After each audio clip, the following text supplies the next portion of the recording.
मर्दो ज़न बच्चे और बच्चियाँ भी सभी, मर्दो ज़न बच्चे और बच्चियाँ भी सभी, इल्म हासिल करो, इल्म हासिल करो। जी बहुत अच्छे। मर्दो ज़न बच्चे और बच्चियाँ भी सभी, इल्म हासिल करो, इल्म हासिल करो। यही फरमान रब, यही कौले नबी, यही फरमान रब, यही कौले नबी। इल्म हासिल करो, इल्म हासिल करो। जिंदगी की अंधेरों भरी राह में,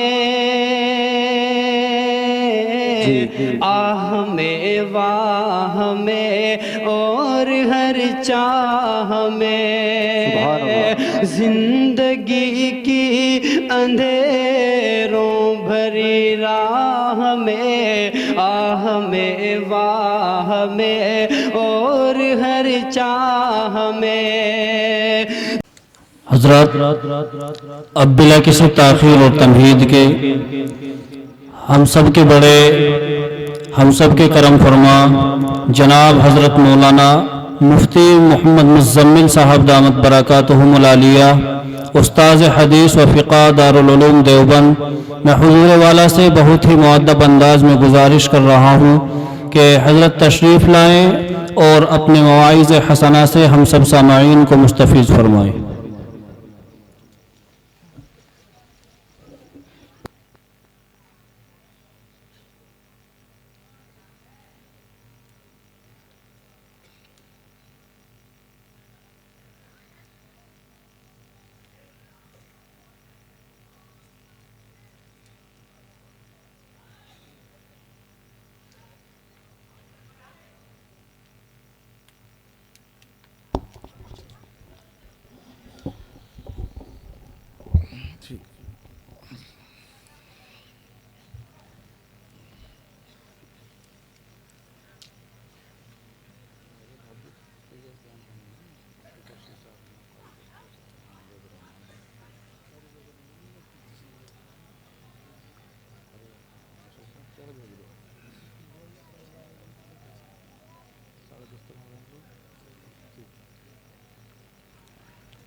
अल्हम्दुलिल्लाहि रब्बिल आलमीन वस्सलातु वस्सलामु अला सय्यिदिल अंबिया'i वल मुरसलीन मुहम्मदिन व अला आलिहि व सहबिहि अजमईन, अम्मा बाद।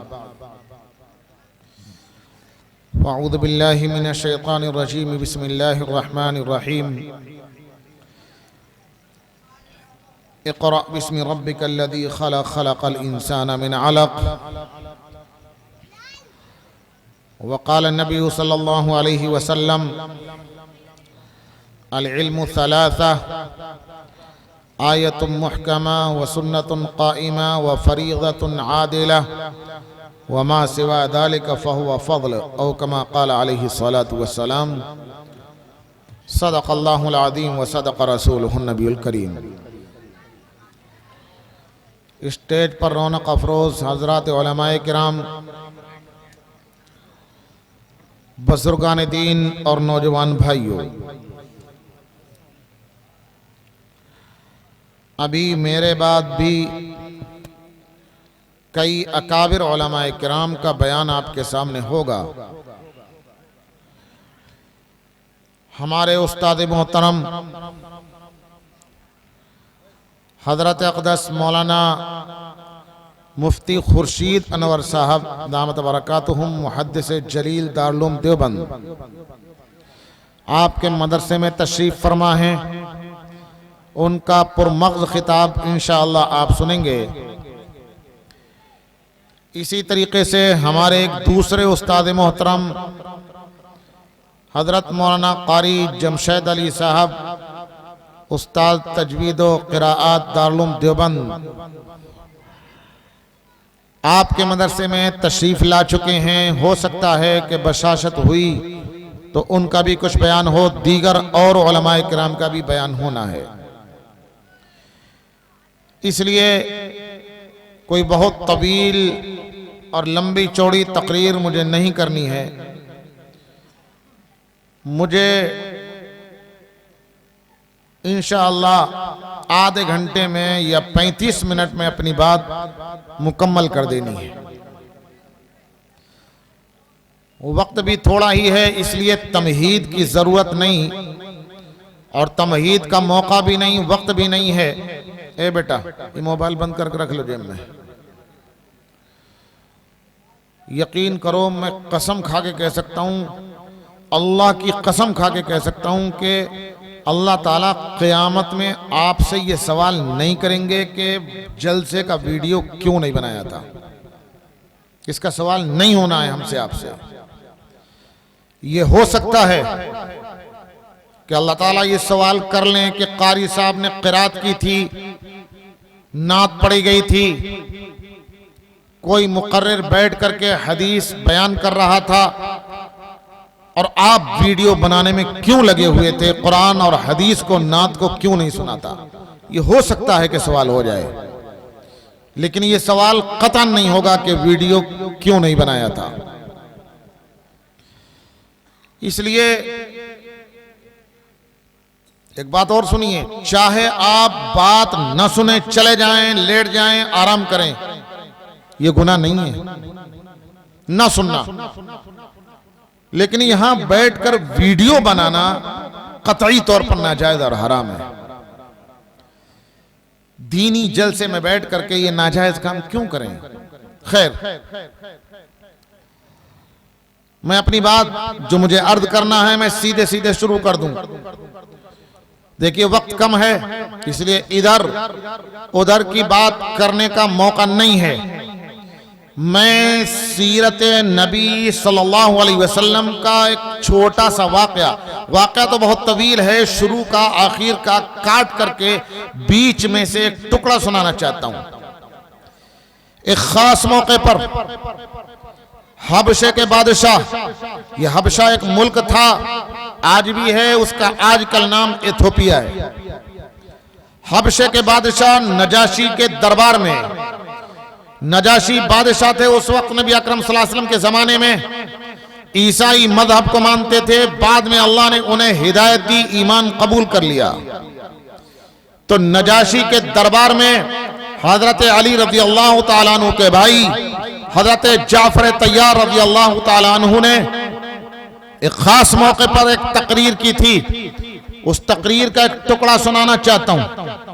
हजरत अली रज़ी अल्लाह तआला अन्हु के भाई हजरत जाफर तैयार रज़ी अल्लाह तआला अन्हु तकरीर करने के लिए बादशाह हबशा के सामने खड़े हुए, खुतबा मसनूना पढ़ा और खुतबा पढ़ने के बाद बात शुरू की। ये कहा, अय्युहल मलिक, ऐ बादशाह, कुन्ना अहला जाहिलिया, हम जाहिल कौम थे, जहालत के अंधेरे में रहते थे, इल्म की रोशनी हमारे पास नहीं थी, नाबुदुल असनाम, बुत परस्ती करते थे, वनातिल फवाहिश, बेहयाई, फहाशी, जिनाकारी, बदकारी के काम किया करते थे, वनशरबुल खुमूर, शराब पीते थे, वनअकुलुर रिबा, सूद खाते थे, वयअकुलुल कविय्यु मिन्ना अज़ईफ, हम में का ताकतवर कमजोर को खा जाता था, वनुसीउल जिवार, पड़ोसियों के साथ बदसलूकी किया करते थे, कत्लो गारत गरी किया करते थे, रहजनी किया करते थे, पाक दामन औरतों के दामन को दागदार किया करते थे, लड़कियों को इतना बुरा समझते थे कि जिंदा पकड़कर गड्ढा खोदकर उन्हें दफन कर दिया करते थे। यह सूरत हाल हमारी थी। हम जानवरों की जिंदगी गुजारते थे, कोई गुनाह ऐसा नहीं था जो हमारे अंदर मौजूद ना हो। इतने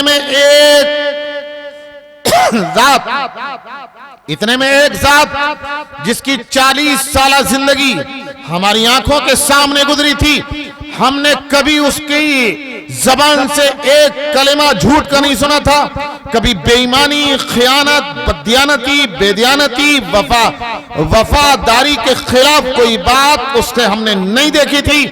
आईने की तरह, पानी की तरह साफ शफाफ उसकी जिंदगी हमारी आंखों के सामने थी। वो खड़ा हुआ और उसने खड़े होकर यह कहा कि अल्लाह ने मुझे नबी बना करके भेजा है, इन तमाम गुनाहों को छोड़कर, हैवानियत की जिंदगी को छोड़कर इंसानियत के रास्ते पर आ जाओ। हमें उसकी बात अच्छी लगी, हमने उसके हाथ में हाथ दे दिया और हमने ईमान कबूल कर लिया। ये तकरीर क्यों की थी वो मुझे इस वक्त नहीं बयान करना है। अब ये सुनिए कि हजरत जाफर तैयार रज़ी अल्लाह तआला अन्हु की इस तकरीर का ये टुकड़ा मैंने क्यों सुनाया है, आपके सामने बयान करने का मेरा मकसद क्या है। जरा एक मर्तबा तवज्जो से सुने, जरा गौर से तवज्जो से सुनकर जहन में बिठाइए, उंगलियों पर गिन लीजिए। हजरत जाफर तैयार रज़ी अल्लाह तआला अन्हु ने कितनी बातें बयान की, फिर सुनिए एक मर्तबा। हजरत जाफर तैयार फरमाते हैं, हम जाहिल थे, बुत परस्ती करते थे, जिनाकारी फहाशी के काम करते थे, शराब पीते थे, सूद खाते थे, पड़ोसी के साथ बदसलूकी क्या करते थे, हम में का ताकतवर कमजोर को खा जाता था, हम लड़ाई झगड़े जंगो जिदाल किताल क्या करते थे, हम रहजनी क्या करते थे, लड़कियों को पकड़कर जिंदा दफन कर दिया करते थे। बड़े बड़े ये 10 गुनाह हुए जो हजरत जाफर तैयार ने गिनाए थे। मैंने ये आपके सामने इसलिए बयान किए कि ये बात हजरत जाफर तैयार नबी अकरम सल्लल्लाहु अलैहि वसल्लम से पहले के जमाने की बयान कर रहे हैं, जब नबी अकरम सल्लल्लाहु अलैहि वसल्लम नबी बना करके नहीं भेजे गए। जाहिलियत के जमाने के ये गुनाह हजरत जाफर तैयार बयान फरमा रहे हैं। मैंने ये बात इसलिए बयान की है कि आप ठंडे दिल से गौर करें, मेरे ऊपर भरोसा ना करें, आप जमीनी सतह पर देखें, फील्ड में उतर करके देखें, गांव के हालात का जायजा लें, इलाके का जायजा लें। इन गुनाहों में से कौन सा गुनाह ऐसा है जो आज इस वक्त दूसरों को छोड़िए, दूसरों की मैं बात नहीं करता, खुद मुस्लिम कम्युनिटी के अंदर, मुसलमानों के मुआशरे में, मुसलमानों के समाज में और मुस्लिम कौम के अंदर कौन सा गुनाह ऐसा है इनमें से जो मौजूद ना हो। एक एक गुनाह मुकम्मल तरीके से मुसलमानों में मौजूद है। सबसे पहली बात हजरत जाफर तैयार ने फरमाई थी कि हम जाहिल कौम थे। यकीन कीजिए आज हमारी नई नस्लें, आज हमारे नौजवान लड़के जहालत के अंधेरे में भटकते फिर रहे हैं। इल्म का नूर और इल्म की रोशनी उनके पास नहीं है, नमाज के फराइज तक उनको याद नहीं है, नबी अकरम सल्लल्लाहु अलैहि वसल्लम का नाम तक उनको मालूम नहीं है, उन्हें नमाज में कौन सी सूरतें पड़ जाती हैं वो भी मालूम नहीं है। जहालत के अंधेरे में भटक रहे हैं। उसका नतीजा यह भी है कि कभी कोई जवान गुनाह के इस गड्ढे में गिरता है, अंधेरा है, उसके सामने रोशनी नहीं है, अंधेरे में जिंदगी गुजार रहा है, आगे को बढ़ रहा है, कभी गुनाह के इस गड्ढे में गिरता है, कभी उसमें गिरता है, कभी उसमें गिरता है। आपको कोई नौजवान शायद ऐसा मिलेगा जिसकी जवानी पाक साफ सुथरी हो, वरना हर जवान किसी न किसी गुनाह की लत में मुब्तला मिलेगा। मैं बात को आगे बढ़ाऊं, मेरे पास टाइम कम है, वरना मैं तफसील से आपके सामने बात को बयान करता। हजरत जाफर तैयार रज़ी अल्लाह तआला अन्हु ने फरमाया था, हम बुत परस्ती क्या करते थे। मैं मानता हूं कि आज हमारे मुस्लिम नौजवान मंदिरों में जाकर के बुतों के सामने नहीं झुकते, लेकिन यह तय है कि हजारों नौजवान मुर्तद होते चले जा रहे हैं, इल्हाद इख्तियार कर रहे हैं, जिंदीक बनते चले जा रहे हैं और इस्लाम को खैरबाद कर रहे हैं। इस्लाम के हवाले से उनके दिमाग में शुकूक व शुबहात भर गए हैं। कुरान के ऊपर ईमान कमजोर पड़ता चला जा रहा है, हदीस के ऊपर से उनका भरोसा और एतमाद खत्म होता चला जा रहा है।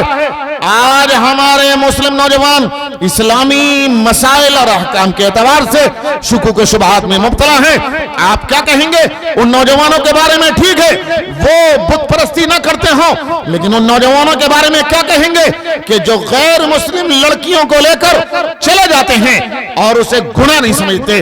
वो मुसलमान लड़कियां जो गैर मुस्लिम लड़कों के साथ जाकर मंदिरों में शादियां रचा लेती हैं और उनके दिमाग में यह ख्याल तक नहीं आता कि हम कोई गुनाह का काम कर रहे हैं। क्या वो इस्लाम को छोड़कर कुफ्र की वादियों में नहीं भटक रहे हैं, और वो कुफ्र के दहाने पर खड़ा होना तो दूर की बात, क्या कुफ्र के अंदर दाखिल होते नहीं चले जा रहे हैं। इस्लाम आज नौजवानों के सीनों से, दिल दिमाग से निकलता चला जा रहा है।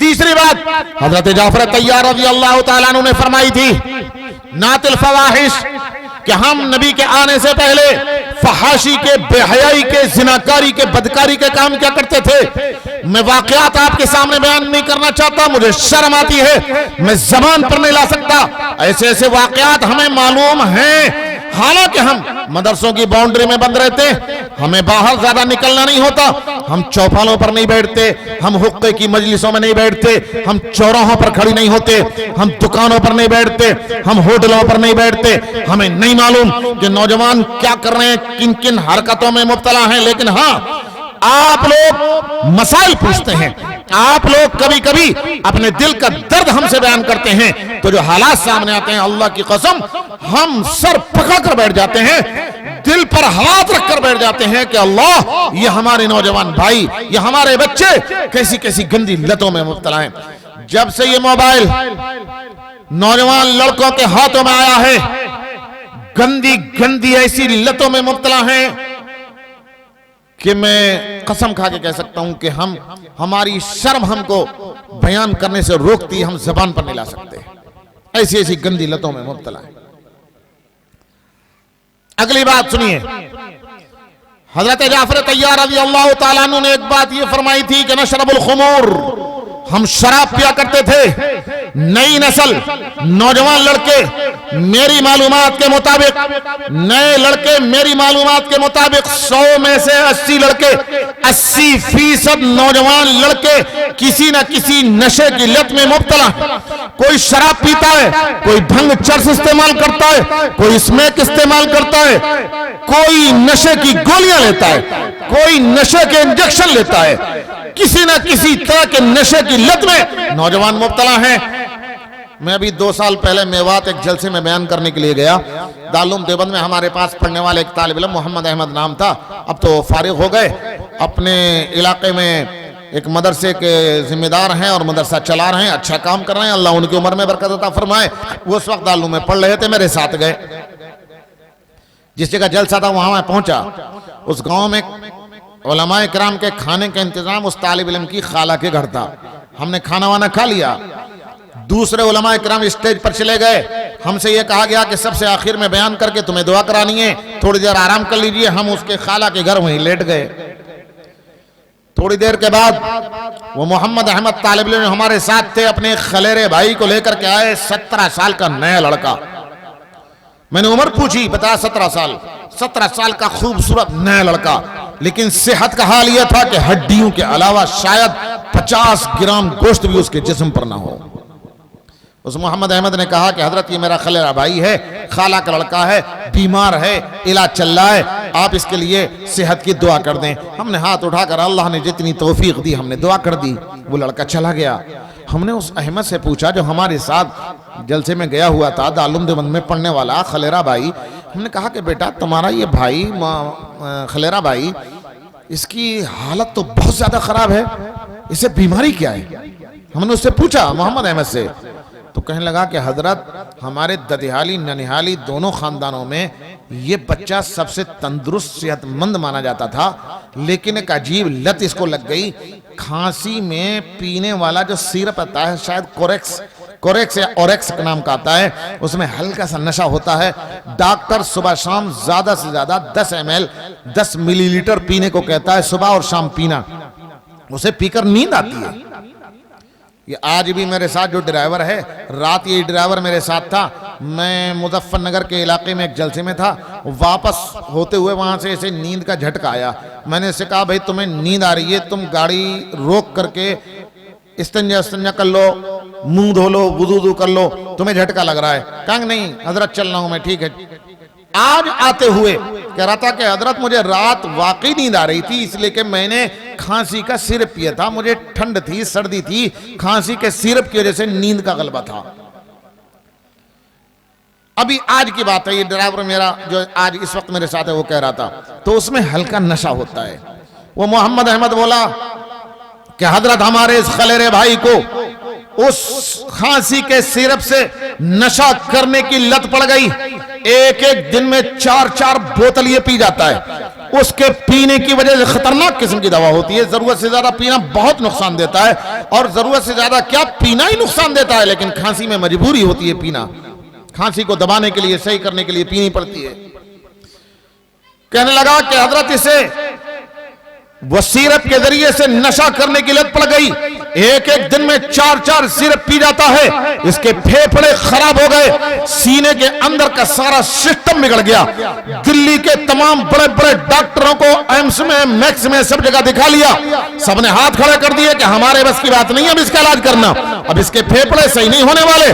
गुड़गांव में एक डॉक्टर ने इलाज शुरू किया है, गारंटी उसने भी कोई नहीं ली है। ये कह दिया कि किसी वक्त भी कुछ हो सकता है। मैं कोशिश करता हूं इसका इलाज करने की, आप खास तौर से उसके लिए दुआ कर दें। मुझे जब भी याद आता है मैं उसको दुआ कर देता हूं कि अल्लाह ताला उसको शिफा अता फरमाए। अब इस वक्त मुझे पता नहीं है कि उसकी क्या सूरत हाल है, लेकिन मैं ये अर्ज कर रहा हूं कि 80% नौजवान लड़के नशे की लत में मुब्तला हैं। कुरान करीम में नशे और शराब के हवाले से जो वईदें आई हैं, जो आजाब की धमकियां दी गई हैं, और जो शैतानी अमल और नापाकी और गंदगी शराब पीने को बतलाया गया है, वो अपनी जगह मुसल्लम, दिलो दिमाग में उतारने वाली और उतारनी ही चाहिए। अहादीस के अंदर नशे की जो कबाहत बयान की गई है वो अपनी जगह मुसल्लम। लेकिन मैं एक बात आपके सामने अर्ज करता हूं, पढ़ा लिखा होना भी उसके लिए जरूरी नहीं है। एक अकल रखने वाला आदमी, दिमाग में अकल सबके पास है, एक अकल रखने वाला आदमी पढ़ा लिखा हो या ना हो उसे समझ जाएगा। आप एक बात बताइए, दुनिया के अंदर, इस कायनात के अंदर अल्लाह ताला ने लाखों करोड़ों मखलूक पैदा की है। हमें कुछ पता नहीं अल्लाह ने कितनी मखलूक पैदा की है। पहाड़ अल्लाह ने पैदा किए, दरख्त अल्लाह ने पैदा किया। दरख्तों में देखो कितने किस्म के दरख्त हैं। दरिया अल्लाह ने पैदा किए, जमीन को बिछा दिया, आसमान को बुलंद किया, सितारे बनाए, चांद बनाया, सूरज बनाया, फरिश्ते बनाए, जिन्नात बनाए, इंसान बनाए, जानवरों में तरह तरह के जानवर बनाए। मुझे एक बात बताइए, तमाम मखलूक में सबसे ज्यादा शराफत वाली, सबसे ज्यादा इज्जत और एहतराम वाली और अशरफुल मखलूकात कौन है? बता सकते हैं कौन है? कौन है? इंसान। एक बच्चा आवाज दे रहा है, इंसान। अल्लाह जज़ाए खैर दे, अल्लाह ताला तेरी सेहत में, उम्र में बरकत अता फरमाए, तुझे इल्म की दौलत से माला माल कर दे। इंसान अशरफुल मखलूकात है। थोड़ी तफसील तो जरूर है, लेकिन ये इंसान फरिश्तों से भी आला और अफजल है। कोई मखलूक इससे आला और अफजल नहीं है। अशरफुल मखलूकात इंसान है। आपने कभी उलमा से पूछा कि इंसान अशरफुल मखलूकात है, तमाम मखलूकात में सबसे ज्यादा मोहतरम और मुअज़्ज़ज़ मखलूक है, कौन से 4 चांद लगे इस इंसान में? आप जरा मुकाबला कीजिए, मुवाजना कीजिए, बराबरी कीजिए। वो झोटा और वो कटरा और वो भैंसा जिसे आप बोगी में जोड़ते हैं, 60-70 क्विंटल गल्ला लाद कर और 60-70 क्विंटल गन्ना उसके ऊपर लाद कर शुगर मिल में डालने के लिए ले जाते हैं। क्या इंसान की हड्डियां उस कटरे की हड्डियों से ज्यादा मजबूत हैं? क्या इंसान में गोश्त उस कटरे के गोश्त से ज्यादा है? क्या इंसान की ग़िज़ा उससे ज्यादा है? इंसान में खून क्या एक कटरे के खून से ज्यादा है? क्या जिस्म और जुस्सा मजबूती के एतबार से और ये खाल क्या मजबूती के एतबार से इंसान की कटरे से ज्यादा मजबूत है? नहीं, हर एतबार से इंसान उस कटरे से पीछे है। लेकिन इंसान अशरफुल मखलूकात, उस कटरे की कोई हैसियत नहीं। उसे आपके सामने मुसख्खर अल्लाह ने कर दिया, आपकी खिदमत के लिए मामूर कर दिया। आप जैसे चाहें उसे घुमाते फिरें, हाँकते फिरें, जितना चाहे उस पर बोझ ढोएं, खाना दें न दें, वो आपकी शिकायत मुकदमा कहीं दर्ज नहीं करा सकता। आप अशरफुल मखलूकात, आपसे ज्यादा हड्डियां उसकी मजबूत, आपसे ज्यादा गोश्त उसमें, आपसे ज्यादा खाल उसकी मजबूत, आपसे ज्यादा ग़िज़ा, आपसे ज्यादा खून उसके अंदर। क्या 4 चांद लगे हैं इंसान में कि जिसकी वजह से इंसान अशरफुल मखलूकात है। बहुत सारी वजूहात हैं, आप उलमा से पूछेंगे, उलमा आपको बताते रहेंगे। एक बात मैं बतला दूं, इंसान के पास अकल है जो किसी दूसरी मखलूक के पास नहीं है। किसी दरख्त के पास अकल नहीं, पहाड़ के पास अकल नहीं, चांद सूरज के पास अकल नहीं। आसमान के पास अकल नहीं, जमीन के पास अकल नहीं, किसी जानवर के पास अकल नहीं है। इंसान को अल्लाह ने अकल जैसी नेमत से नवाजा है। इंसान के पास अकल होने की वजह से इंसान तमाम मखलूकात में सबसे ज्यादा मुअज़्ज़ज़ और मोहतरम है। लेकिन तुफ है इस इंसान पर और अफसोस है उस नशेड़ी नौजवान पर जो नशा करके अपनी अकल को खराब कर देता है। किसी भी डॉक्टर से पूछिए, किसी आलिम से पूछ लीजिए, तमाम डॉक्टर बतलाएंगे, हर आलिम बतलाएगा कि नशे का असर अकल के ऊपर होता है और शराब पीने से या कोई भी नशा करने से इंसान की अकल खत्म हो जाती है। जब अकल खत्म हो गई तो यही अकल जानवरों से ज्यादा मोहतरम बनाने वाली थी हमको। अकल हमने नशा करके खत्म कर दिया तो अब जानवरों में हमारे दरमियान में कोई फर्क नहीं रहा। नौजवानों जरा तवज्जो से सुनियो, तुम नशा करते हो, तुम नहीं करते हो, तुम्हारे दोस्त करते हो, उन्हें जाके बताना, उन्हें जाकर के बताना।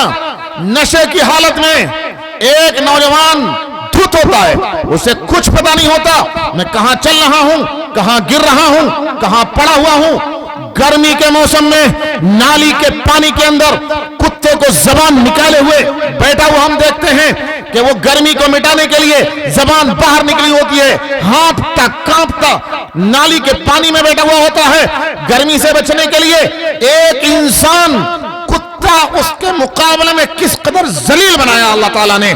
लेकिन एक इंसान नशे में मुब्तला होता है, नशे में धुत होता है, उसी कुत्ते वाली नाली के अंदर इंसान भी पड़ा हुआ होता है। गलाजत में इंसान पड़ा हुआ, कूड़े करकट के ढेर पर इंसान पड़ा हुआ, कीचड़ में इंसान पड़ा हुआ नशे की हालत में मिल जाएगा।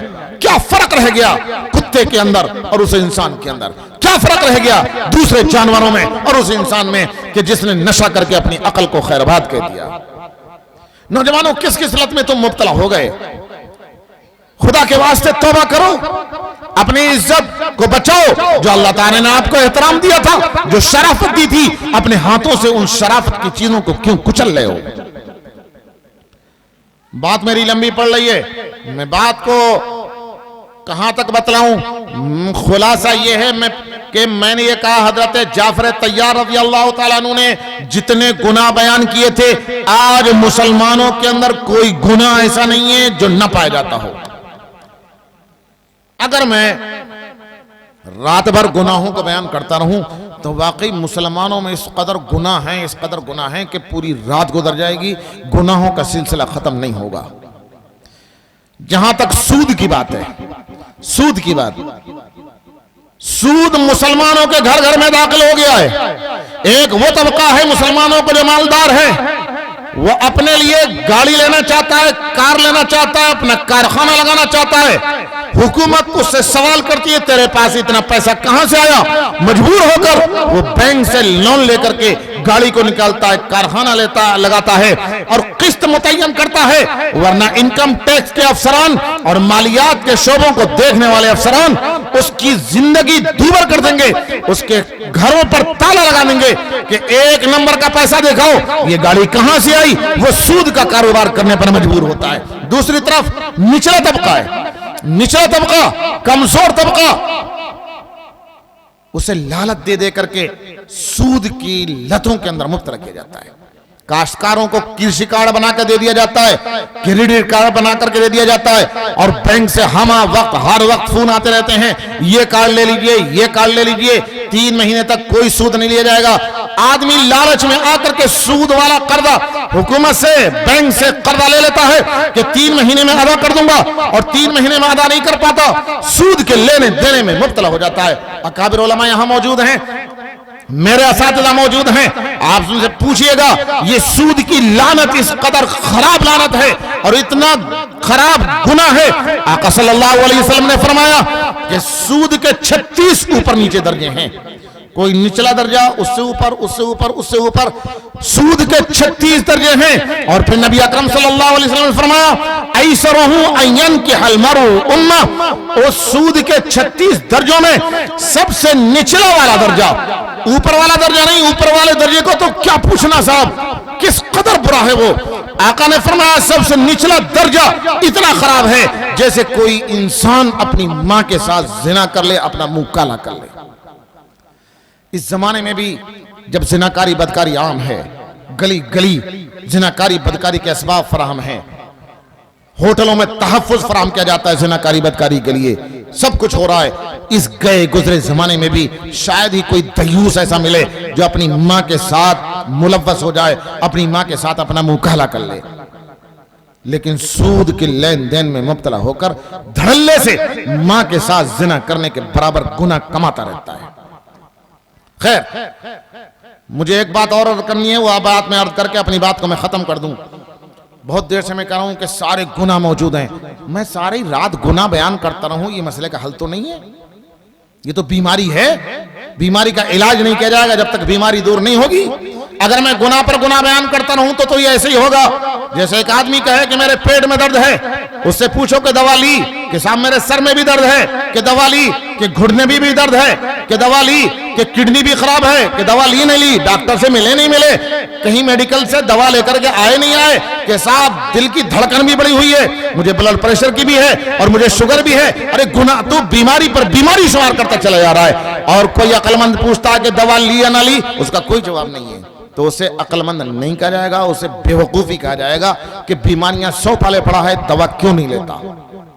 हम भी ऐसे बेवकूफ हैं, मुसलमान भी ऐसे ही बेवकूफ कि हमारे इस मुआशरे के अंदर और पूरी मुस्लिम कौम का एक जिस्म है, उस जिस्म के अंदर हर तरीके की बीमारी गुनाहों की शक्ल में मौजूद है, लेकिन हम इलाज नहीं ढूंढते, हम उसकी दवा नहीं लेते, हम उसका ट्रीटमेंट नहीं करते, हम उसकी गोलियां नहीं खाते, हम उसके इंजेक्शन नहीं लेते, हम वैक्सीन के बारे में नहीं पूछते कि कौन सी वैक्सीन है, ये इलाज इसका होगा तो कैसे होगा, मुआशरे से ये बीमारियां खत्म होंगी तो कैसे होंगी।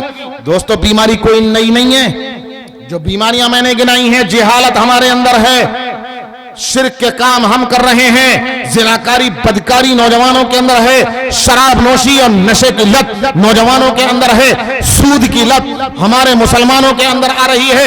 ये कोई बीमारियां नहीं है, हजरत जाफर तैयार ने ये बीमारियां नबी अकरम सल्लल्लाहु अलैहि वसल्लम के जमाने से पहले की बताई है।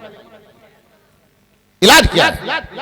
उस वक्त में नबी अकरम सल्लल्लाहु अलैहि वसल्लम ने जो इलाज बतलाया, अल्लाह तबारक व तआला ने जो इलाज बतलाया, याद रखो, ये बीमारियां जिस वक्त समाज में थी, मुआशरे में थी, अरब का मुआशरा बिगाड़ की इंतहा पर था, उस वक्त जब नबी को नबी बनाकर भेजा जा रहा है, मुआशरे की इस्लाह की जिम्मेदारी देकर और दुनिया से फसाद को और बिगाड़ को खत्म करने की जिम्मेदारी देकर के, उस वक्त में सबसे पहला इलाज, सबसे पहली गोली, सबसे पहला टेबलेट और सबसे पहला ट्रीटमेंट जो अल्लाह तबारक व तआला की तरफ से दिया गया, वो ये दिया गया, इक़रा बिस्मि रब्बिकल लज़ी खलक़, उस रब के नाम से पढ़िए जिसने पैदा किया है।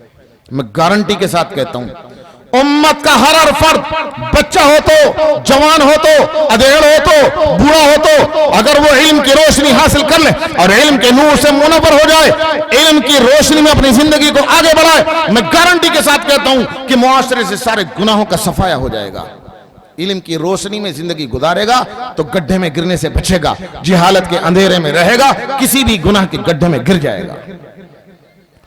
आप मेरी बात पे भरोसा मत कीजिए, आप अपनी आंखों से एक चीज देखिए, मैं आपको दिखाता हूं, अपनी आंखों से देखिए। ये ललियाना है, इसको आप देखिए, करीब करीब के जो और गांव हैं उनको देख लीजिए, 5-7 गांवों को मिला करके जायजा लीजिए, सर्वे कीजिए। ललियाना में देखिए कितने हाफिज हैं, कितने कारी हैं, कितने आलिम हैं, कितने मुफ्ती हैं। बराबर के गांव में देखिए, सौंदत भी देखिए, असीलपुर भी देखिए, इधर भी देखिए, उधर भी देखिए, सारे गांवों को देख लीजिए। 10 गांवों का जायजा लें, मान लीजिए कि 10 गांवों के अंदर 100 हुफ्फाज, उलमा, कारी और मुफ्ती हैं, कुल मिलाकर के 10 गांव में।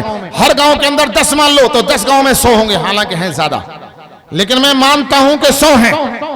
अब आप उन 100 के अंदर देखिएगा, उन 100 के अंदर ये देखिएगा जो मैं कह रहा हूं, तवज्जो से सुने मेरी बात को, उन 100 में देखिएगा हाफिज, कारी, आलिम, मुफ्ती।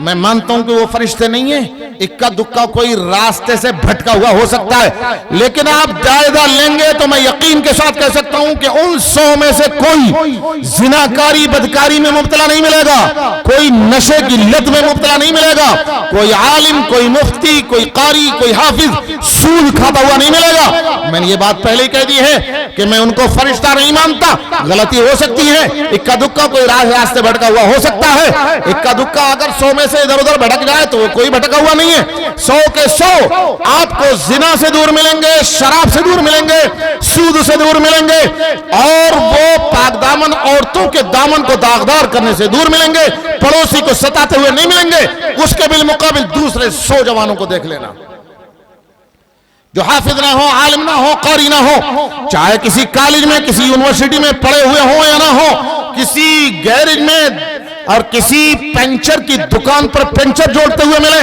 चाहे होटलों के बर्तन धो रहे हो और चाहे टेलरों के यहां सिलाई सीख रहे हो, कोई भी 100 नौजवान दूसरे देखिएगा जिनके पास कुरान का, हदीस का, दीन का इल्म ना हो, चाहे वो कॉलेज यूनिवर्सिटी के पढ़े हुए हो या ना हो, उनके अंदर आपको 90% लड़के ऐसे मिलेंगे कि जो तमाम गुनाहों में तो नहीं, किसी ना किसी गुनाह में हर लड़का मुब्तला होगा।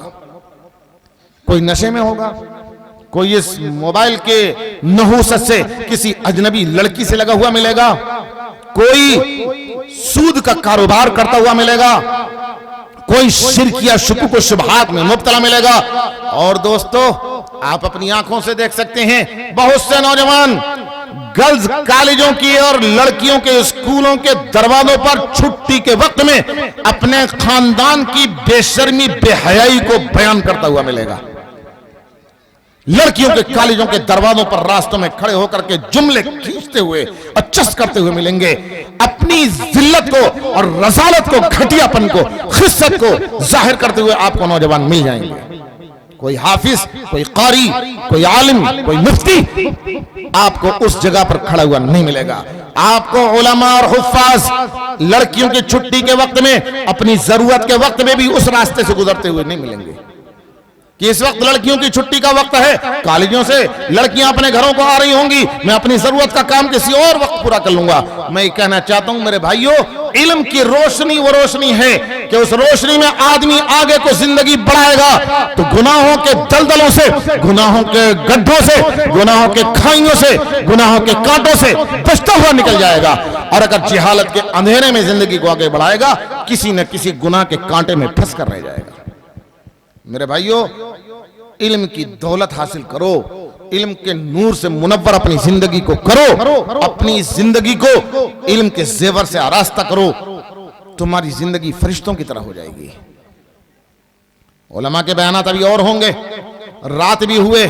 परेशानी हमारी ये है कि हम दिन रात बातें सुनते हैं, जलसे में भी सुनते हैं, असर या फजर के बाद मस्जिदों में तालीम होती है, किताब भी सुनते हैं, जुमे के दिन इमाम साहब से बयानात भी सुनते हैं, लेकिन एक तरफ से सुनकर दूसरी तरफ झाड़ देते हैं। हम में और सहाबा किराम के दरमियान में फर्क सिर्फ इतना सा है कि सहाबा किराम जो बात सुनते थे जिंदगी में उतार लेते थे और जिंदगी की आखिरी सांस तक उसे जिंदगी से निकलने नहीं देते थे, मर जाते थे, लेकिन आका से जो बात सुन ली उसे जिंदगी में उतार लिया। और हम जिंदगी के करीब नबी अकरम सल्लल्लाहु अलैहि वसल्लम की सुन्नतों को नहीं आने देना चाहते। एक सहाबी हैं अमर इब्न अबी सलमा रज़ियल्लाहु ताला अन्हु, छोटे से बच्चे थे, नबी अकरम सल्लल्लाहु अलैहि वसल्लम के यहाँ आ गए।